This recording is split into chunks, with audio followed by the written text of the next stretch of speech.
अच्छो मालिक, जितने भी सीए फाइनल के स्टूडेंट्स हैं, आप लोगों का एक बहुत अच्छा क्वेश्चन हमें ईमेल पे आया कि सर अगर मान लीजिए सितंबर 25 अटेम्प्ट हो जाता है, या for that matter January 26 attempt रहता है, या हो सकता है इस बार नवंबर 25 भी अटेम्प्ट आपको अगर मिल जाता है, और ये जो अमेंडमेंट आया 3 बार अटेम्प्ट पर, ये आगे से एप्लीकेबल होता है, तो सर उस केस में हमारे फाइनेंस एक्ट क्या रहेंगे, कहां तक के नोटिफिकेशन एंड सर्कुलर हम पे एप्लीकेबल रहेंगे। तो सर एक बार इसकी क्लैरिटी दे दीजिए, ताकि बुक्स एंड अकॉर्डिंगली चार्ट्स हम लोग सिलेक्ट कर सके, ऑर्डर कर सके, एटसेट्रा।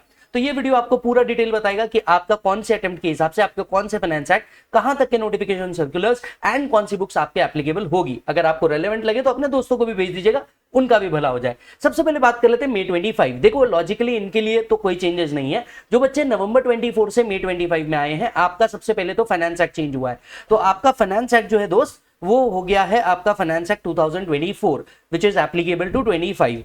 नोटिफिकेशन आपको 1 अक्टूबर तक के एप्लीकेबल है, और सर्कुलर्स भी आपको 1 अक्टूबर 24 तक के एप्लीकेबल है। लॉ कहता है कि भैया 6 मंथ्स बिफोर एग्जाम आपके नोटिफिकेशन एंड सर्कुलर एप्लीकेबल है। तो for the purpose of May 25 अक्टूबर 24 तक के जितने भी नोटिफिकेशन एंड सर्कुलर है, ये आपको एप्लीकेबल होने वाले हैं, राइट। आपको May 25 के लिए कौन सी बुक लेनी है? अगर आपने नवंबर 24 के लिए बुक ली हुई है, वो अब आपके कोई काम की नहीं। May 25 के लिए आपको नए बुक, नया क्वेश्चन बैंक, नया चार्ट्स एंड नए बुक्स जो फाइनेंस एक्ट के लिए एप्लीकेबल है, आपको वो लेने चाहिए। क्लियर है मालिक? मान लीजिए आपका सितंबर 25 का अटेम्प्ट आपके लिए एलिजिबिलिटी में आ जाता है इंस्टीट्यूट की तरफ से, तो आपका फाइनेंस एक्ट नहीं बदलने वाला, finance act will remain same. तो फाइनेंस एक्ट आपका फाइनेंस एक्ट 24 ही रहने वाला है। हालांकि notification and circular up till February, that is 6 months before exam, जितने नोटिफिकेशन एंड सर्कुलर है वो आपके लिए एप्लीकेबल हो जाएंगे। डरने वाली कोई बात नहीं है, इंस्टीट्यूट हर बार जुडिशियल अपडेट निकालता है, आप लोग के अटेम्प्ट के लिए भी जुडिशियल अपडेट अलग से आ जाएंगे। यस और नो? और बुक आप वही एप्लीकेबल जो है दैट इज फॉर May 25 आप कंटिन्यू कर सकते हैं। आपको कोई नया बुक, चार्ट्स एंड अदर चीज लेने की जरूरत नहीं, अगर आपके पास फाइनेंस एक्ट 24 का book, chart and question bank updated है तो। यस और नो? फिर आता है तीसरा सिचुएशन की हो सकता है आप नवंबर 25 दे रहे हैं एंड इंस्टीट्यूट ने नवंबर अटेम्प्ट को इस बार के लिए एटलीस्ट रख लिया, तो क्या होगा? तो भाई साहब देखिए, नवंबर 25 के लिए भी आपके लिए फाइनेंस एक्ट 24 ही एप्लीकेबल था, वही एप्लीकेबल है। हालांकि circulars and notification till the date of May 25 will be applicable 6 months before exam. Yes और नो? और बुक क्योंकि आपकी फाइनेंस एक्ट 24 की ही होगी, तो ये आप कंटिन्यू कर सकते हैं, मतलब आपको बुक चेंज करने की जरूरत नहीं पड़ेगी।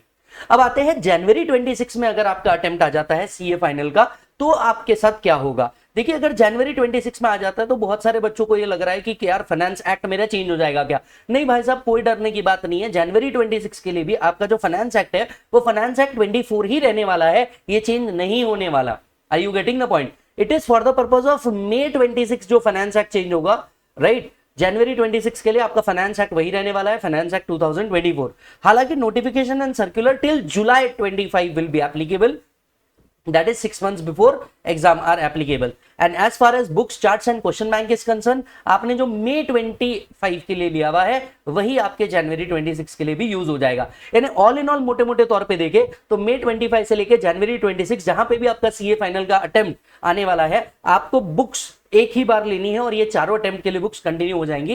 एंड नोटिफिकेशन एंड सर्कुलर के लिए आपको बुक्स बदलने की जरूरत नहीं है, वो वैसे भी हमारे टेलीग्राम चैनल पे भी आ जाता है सीए विजय साडा के ऊपर, जिसकी लिंक नीचे दी हुई है, या फिर आपका इंस्टीट्यूट का जो जुडिशियल अपडेट आता है उसके थ्रू भी आ सकता है। तो आपको किसी भी तरीके की कोई भी चीजों में फंसने की जरूरत नहीं है बेटा, ये आपके लिए एकदम सिंपल सी चीज है। Are you getting the point? है ना?